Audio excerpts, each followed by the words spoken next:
Here at the Canadian Warplane Heritage Museum in Hamilton, Ontario, is a hangar full of very interesting airplanes. Today, we're going to explore the Avro Lancaster bomber, one of the biggest bombers from World War II, and talk about what makes it a history hero.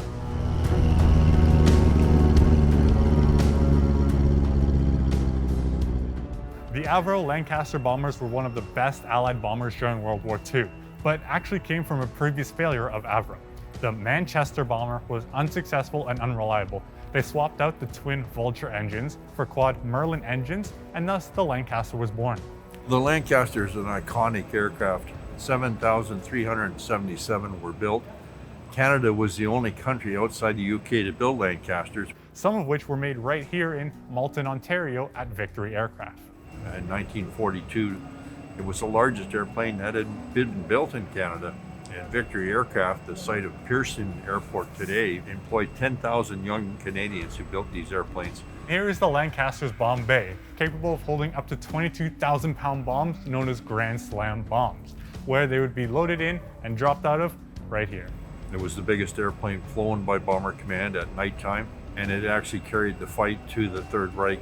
One of the more famous operations the Lancasters partook in was the Dam Busters raid. Their goal was to destroy German dams. The problem was, the Germans had put up anti-torpedo nets in front of the dams to prevent the dams from being destroyed by simple torpedoes. And so this is what they came up with, the skipping bomb.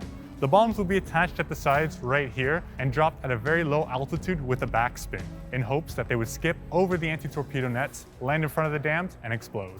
The other thing that impresses me about this airplane is the Merlin engine, 1,640 horsepower per engine. So the first time when you fly in this airplane and you put the power up on those four Merlins and they come to life, the sound just overwhelms you. You've never heard anything like it.